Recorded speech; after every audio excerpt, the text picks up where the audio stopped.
पधारे हैं, पर निषाद की आंखों में आंसू थे। हे प्रभु, आपके आने का कारण क्या है और आप ये नंगे पांव क्यों हैं? निषाद ने राम के चरणों में देखा तो राम के चरणों से रक्त निकल रहा था, छाले पड़ गए थे। राम के पांव तो ठीक ही थे, पांव रक्त रंजित थे, तो माता जानकी के, माता सीता के चरणों से रक्त गिर रहा था। नंगे पांव, जो कभी गुलाब की पंखुड़ी में पांव रखा करती थी माता सीता, तो गुलाब की पंखुड़ी, कई बार गुलाब की एक पूरी की पूरी कली यदि पांव के नीचे आ जाती थी तो सीता माँ के मुंह से आवाज निकल जाती थी। एक बार कौशल्या माँ ने सीता माँ के लिए गुलाब की पंखुड़ियां बिछाई तो बीच में एक कली आ गई पूरी की पूरी।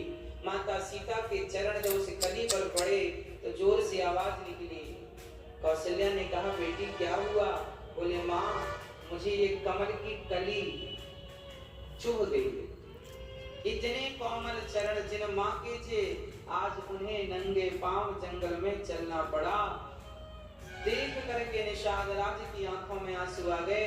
निषाद ने कहा, प्रभु, हमारे गांव चलो, अब आपको कहीं जाने की जरूरत नहीं है, हम आपकी सेवा करेंगे, हम 14 साल आपको अपने पास रखेंगे। ये तो आज मेरे घर पधारे हैं, पर निषाद की आंखों में आंसू थे। हे प्रभु, आपके आने का कारण क्या है और आप ये नंगे पांव क्यों हैं?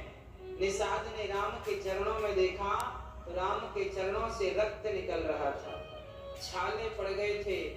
राम के पांव तो ठीक ही थे, पांव रक्त रंजित थे, तो माता जानकी के, माता सीता के चरणों से रक्त गिर रहा था। नंगे पांव, जो कभी गुलाब की पंखुड़ी में पांव रखा करती थी माता सीता, तो गुलाब की पंखुड़ी, कई बार गुलाब की एक पूरी की पूरी कली यदि पांव के नीचे आ जाती थी तो सीता माँ के मुंह से आवाज निकल जाती थी। एक बार कौशल्या माँ ने सीता माँ के लिए गुलाब की पंखुड़ियां बिछाई तो बीच में एक कली आ गई पूरी की पूरी। माता सीता के चरण जब उस कली पर पड़े तो जोर से आवाज निकली। कौशल्या ने कहा, बेटी क्या हुआ?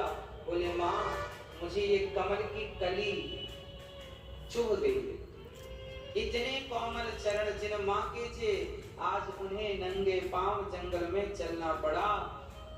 देख करके निषाद राज की आंखों में आंसू आ